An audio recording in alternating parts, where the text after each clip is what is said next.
Hello everyone and welcome back. इस video में हम जिस कॉन्सेप्ट के बारे में स्टडी करने जा रहे हैं उसी के इर्द गिर्द पूरी की पूरी इंग्लिश नाचती है। तो इस कॉन्सेप्ट को अगर आपने सही से इसके ऊपर कमांड कर लिया तो यकीन मानिए थोड़ा सा आपको ये एग्जैजरेशन लगेगा कि मैं नमक मिर्च लगा के बोल रहा हूँ, बट ये सही है कि अगर इस पर आपने कमांड कर लिया तो इंग्लिश आपकी उंगली पे नाचेगी लिटरली। तो इस कॉन्सेप्ट को ध्यान से समझना बहुत ही ज़रूरी है, इसलिए मैं आपसे रिक्वेस्ट कर रहा हूँ, इनफैक्ट रिकमेंड कर रहा हूँ कि आप अपने साथ एक पेन और एक पेपर लेके बैठें, क्योंकि कोई भी ऐसा पॉइंट हो जो आप नोट करना चाहें तो उसे ज़रूर करें। सबसे पहले फर्स्ट ऑफ ऑल हम ये देखते हैं कि फाइनाइट वर्ब, जिसके बारे में हमने थोड़ा सा आपको एक झलक बताया था सेंटेंस जब हम पढ़ रहे थे, तो हमने बताया था कि कोई भी ऐसा सेंटेंस नहीं है जो बिना फाइनाइट वर्ब के बन सके, यानी कि कोई भी सेंटेंस बनाने के लिए फाइनाइट वर्ब इंडिस्पेंसेबल है, मैंडेटरी है, इसके बिना कोई सेंटेंस बन ही नहीं सकता है। अब फाइनाइट वर्ब्स में क्या होते हैं, क्या क्या आते हैं, पहले उसको देखते हैं, इसका दायरा, इसका रेंज क्या है, उसके बाद समझेंगे कि इसके फंक्शंस क्या है। सबसे पहले देखते हैं कि फाइनाइट वर्ब्स दो टाइप्स से एग्जिस्ट करते हैं, दो रूपों में, दो तरह से। एक होता है मेन वर्ब, जिसे हम प्रिंसिपल वर्ब भी कहते हैं, बट आप इसे शॉर्ट में मेन वर्ब कह सकते हैं। दूसरा होता है हेल्पिंग वर्ब, जो हेल्पर का काम करता है, मेन वर्ब को हेल्प करता है। इसको हम ऑक्सिलियरी वर्ब भी बोलते हैं, लेकिन प्यार से आप इसे हेल्पिंग वर्ब बोल सकते हैं। इनफॉर्मल टर्म में इसे आप हेल्पिंग वर्ब बोल सकते हैं ऑक्सिलियरी वर्ब को, और प्रिंसिपल वर्ब को बोल सकते हैं मेन वर्ब। अब ये देखते हैं कि मेन वर्ब्स जो होते हैं, सबसे पहली जो नोट करने वाली बात है वो आप कर लीजिए कि मेन वर्ब फाइनाइट भी हो सकते हैं और नॉन फाइनाइट भी हो सकते हैं, लेकिन helping verb on the other hand only finite verbs होंगे।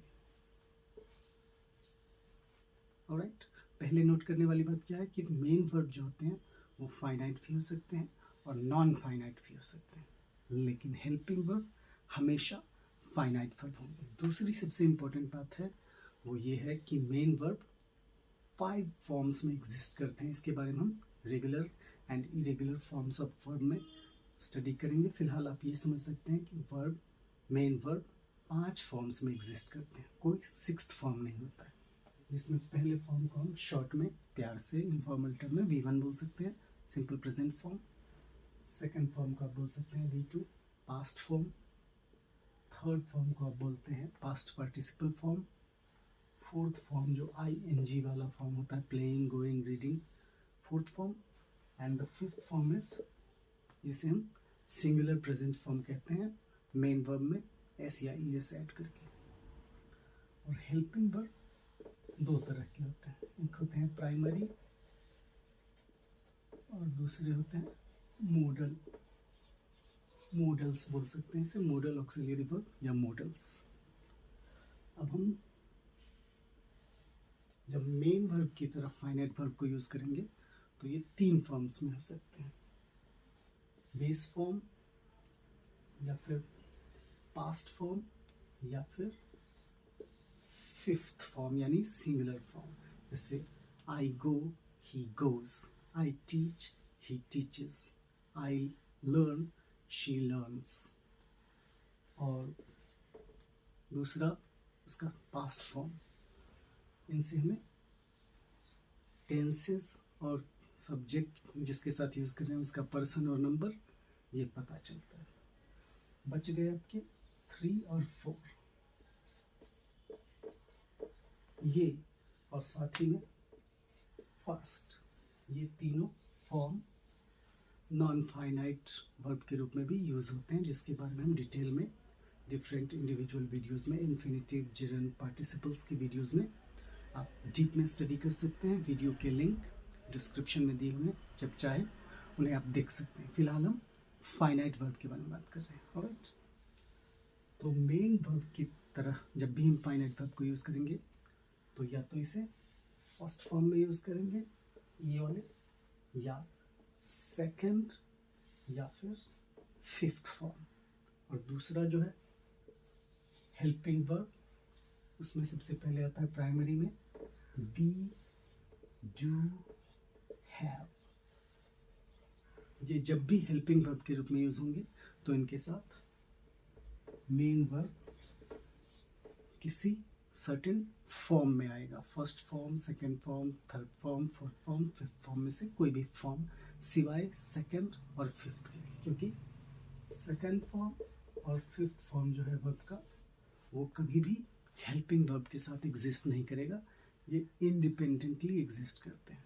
तो फर्स्ट फॉर्म, थर्ड फॉर्म और फोर्थ फॉर्म ये हमेशा हेल्पिंग वर्ब के साथ यूज होंगे। फर्स्ट फॉर्म बिना हेल्पिंग वर्ब के भी यूज हो सकते हैं, लेकिन थर्ड फॉर्म अगर आप इसे फाइनाइट वर्ब के रूप में हेल्पिंग वर्ब के साथ यूज करते हैं तो हमेशा इसे एक बी या हैव हेल्पिंग वर्ब की ज़रूरत पड़ती है। अब हम थोड़ा डिटेल में समझते हैं कि हेल्पिंग वर्ब और मेन वर्ब को कंबाइन करके हम जो वर्बल फ्रेज बनाएंगे वो किस तरह से बनेंगे, ठीक है। तो इसको नोट करने की आपको ज़रूरत है। तो आइए प्राइमरी हेल्पिंग वर्ब के साथ सबसे पहले हम मेन वर्ब की जो फॉर्म है उसके कॉम्बिनेशन को समझने का प्रयास करते हैं। बहुत ही सिंपल है। सबसे पहला बी, बी जो फॉर्म होता है, बी एक बहुत ही स्पेशल, इनफैक्ट इंग्लिश लैंग्वेज की सबसे स्पेशल वर्ब है। इस पर एक स्पेशल वीडियो भी बनी हुई है, हैव, डू, इन सब पे। फिलहाल हम इसे सिर्फ और सिर्फ हेल्पिंग वर्ब के तौर पे यहाँ पे देखते हैं। इसमें बी के साथ साथ बहुत सारे वेरिएंट्स होते हैं, is, am, are, was, were,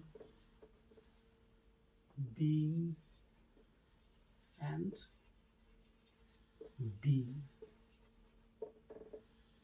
in form के साथ हम कभी भी फर्स्ट फॉर्म का यूज नहीं कर सकते। सेकंड और फिफ्थ फॉर्म कभी भी हेल्पिंग वर्ब के साथ नहीं आ सकते हैं, ये अभी हमने डिस्कस की थी। बचे 3 और 4। तो एक्टिव वॉइस में हम बी के साथ फोर्थ फॉर्म का यूज कर सकते हैं और पैसिव वॉइस में थर्ड फॉर्म का। तो इस तरह से कॉम्बिनेशन होगा। जैसे मान लीजिए इसके साथ हम गोइंग बोल सकते हैं, गॉन बोल सकते हैं, लेकिन कभी भी इसके साथ या एम के साथ या आर के साथ हम सिर्फ गो नहीं कर सकते हैं, या वेंट नहीं बोल सकते हैं, या फिर गोज, इनका यूज नहीं कर सकते हैं। सबसे पहली बात नोट करने वाली ये है। दूसरा है आपका हैव। हैव का यूज मेन वर्ब के रूप में होता है, डिलेक्सिकल वर्ब्स के रूप में होता है, कॉजेटिव वर्ब्स के रूप में होता है, लेकिन फिलहाल हम सिर्फ हेल्पिंग वर्ब के रूप में इसका यूज देखते हैं। तो हेल्पिंग वर्ब में इसके वेरिएंट्स होते हैं हैव, हैज और हैड। इनके साथ भी हम फर्स्ट फॉर्म का यूज नहीं करेंगे, सेकेंड फिफ्थ होगा ही नहीं, बचा आपका थर्ड फॉर्म और फोर्थ। तो थर्ड फॉर्म का यूज हैव के साथ सबसे कॉमन है, चाहे वो एक्टिव वॉइस हो या पैसिव वॉइस। और फोर्थ फॉर्म का यूज करने के लिए हम हैव या हैज के साथ बीन का यूज करेंगे।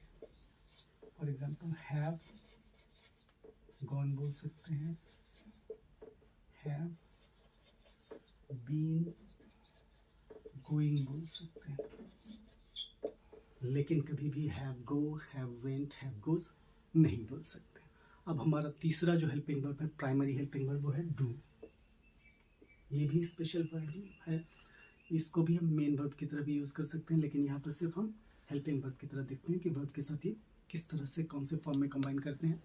इनके वेरिएंट्स होते हैं डू, डज एंड डिड। इनके साथ भी फर्स्ट फॉर्म का, सेकेंड और फिफ्थ का यूज तो आप कर ही नहीं सकते हैं किसी भी हेल्पिंग वर्ब के साथ। ये तो आप हमेशा के लिए नोट कर लीजिए। फर्स्ट, थर्ड और फोर्थ, थर्ड और फोर्थ फॉर्म के साथ हेल्पिंग वर्ब होना ही चाहिए, लेकिन डू कभी भी नहीं होगा। सिर्फ हो सकता है तो be and have in different combinations, लेकिन डू के साथ कभी भी इन चारों फॉर्म्स का यूज नहीं कर सकते हैं, सिर्फ और सिर्फ फर्स्ट फॉर्म का यूज़ कर सकते हैं टू के साथ। अब देखते हैं मॉडल वर्ब्स के साथ हम वर्ब का यूज़ किस तरह से करते हैं। मॉडल्स, मॉडल में क्या होते हैं, कैन, कुड, मे, माइट,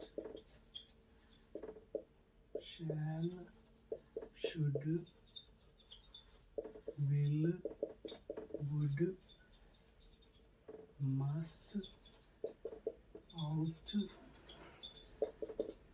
ये सिंपल मॉडल वर्ब्स हैं। इनके साथ हमेशा हम सिर्फ इन्फिनिटिव फॉर्म, जिसके बारे में हम डिस्कस कर चुके हैं, आप वीडियो में देख सकते हैं इन्फिनिटिव की वीडियो। इन्फिनिटिव को शॉर्ट में ये समझते हैं कि दो तरह से यूज़ कर सकते हैं। एक तो टू के साथ, जिसे हम बोलते हैं फुल इन्फिनिटिव, जैसे I want to go, I would like to read. और दूसरा होता है bare infinitive. Bare infinitive means बिना टू के। तो मॉडल वर्ब्स के साथ हम बिना टू के यूज़ करते हैं, सिर्फ एक एक्सेप्शन है आउट। आउट के साथ हम फुल इन्फिनिटिव यूज़ करते हैं, लेकिन बाकी कोई भी मॉडल हो उनके साथ हम बेयर इन्फिनिटिव यूज़ करते हैं। अब ये हो गए इसके यूजेस। फॉर एग्जांपल कैन, गो बोल सकते हैं, और कोई भी फॉर्म हम मॉडल वर्ब्स के साथ यूज़ नहीं कर सकते हैं। आइए हम इस कॉन्सेप्ट को एक बार रिकैपिटुलेट करते हैं। सबसे पहले हमने देखा कि फाइनाइट वर्ब को मेन वर्ब और हेल्पिंग वर्ब दो तरह से यूज़ कर सकते हैं। अगर हेल्पिंग वर्ब यूज़ करेंगे तो एक वर्बल फ्रेज बनेगा, क्योंकि हेल्पिंग वर्ब के साथ एक मेन वर्ब भी यथोचित फॉर्म में, जो भी फॉर्म उसके साथ सूटेबल हो, जिसके बारे में हमने डिस्कस किया कि बी के साथ, हैव के साथ, डू के साथ, मॉडल्स के साथ कौन से फॉर्म्स में वर्ब हो सकते हैं, कौन से फॉर्म में वर्ब नहीं हो सकते हैं। तो मेन वर्ब, हेल्पिंग वर्ब दोनों का कॉम्बिनेशन मान लीजिए आप वर्बल फ्रेज। इसे आप फ्रेजल वर्ब से कंफ्यूज मत होना, वो अलग कॉन्सेप्ट है। वर्बल फ्रेज यानी ऐसा फ्रेज जो एक हेल्पिंग वर्ब और एक मेन वर्ब के कॉम्बिनेशन से बना है। For example have gone, will go, did not, learn। तो helping verb, main verb, helping verb, main verb, helping verb, main verb.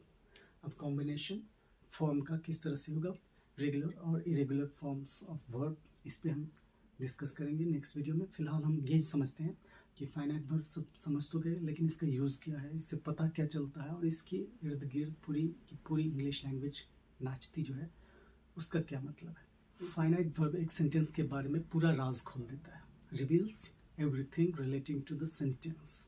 First पहले ये बताता है कि सब्जेक्ट जो है वो कौन से पर्सन में है और कौन से नंबर में है।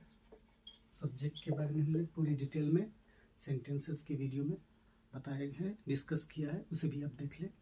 सेकंड है टेंसेस, इनके बारे में भी हम डिटेल में डिफरेंट वीडियो, क्योंकि सारे कॉन्सेप्ट इस एक वीडियो में तो हो नहीं सकते। यहाँ पे हम सिर्फ एक ब्लू प्रिंट रख रहे हैं, जिससे आपको समझने में बहुत ही ज़्यादा आसानी होगी और क्यूरियोसिटी भी जगेगी और आपको पढ़ने में मन भी लगेगा। टेंसेस बताता है फाइनाइट वर्ब, और उनके सब टेंसेस बताता है कि प्रेजेंट में है तो सिंपल में है, या कंटिन्यूस है, परफेक्ट कंटिन्यूस है। थर्ड चीज़ जो ये बताता है वो बताता है वॉइस, कि ये एक्टिव वॉइस में है या पैसिव वॉइस में है। And fourth and most importantly ये बताता है कि सेंटेंस का मूड क्या है। सेंटेंस इंडिकेटिव मोड में है, अफर्मेटिव सेंटेंस है, या नेगेटिव सेंटेंस है, या एम्फेटिक सेंटेंस है। क्वेश्चन वाले इंट्रोगेटिव मोड में है, इंट्रोगेटिव सेंटेंस है, या फिर इम्परेटिव सेंटेंस है, सब्जेक्टिव मूड है, या कंडीशनल मूड है, किस मूड का सेंटेंस है। ये सारी बातें, ये सारी सीक्रेट्स कौन रिवील करता है, वो है फाइनाइट वर्ब, जिसके बारे में हमने सबसे पहले बताया था कि ये फाइनाइट वर्ब ही है जिसके चारों ओर पूरी की पूरी इंग्लिश नाचती है। और इस कॉन्सेप्ट को अगर आपने पूरी तरह से अपने कमांड में ले लिया तो यकीन मानिए कि इंग्लिश आपकी उंगली पे नाचेगी। मिलते हैं अगले वीडियो में, तब तक के लिए टेक केयर, बाय बाय।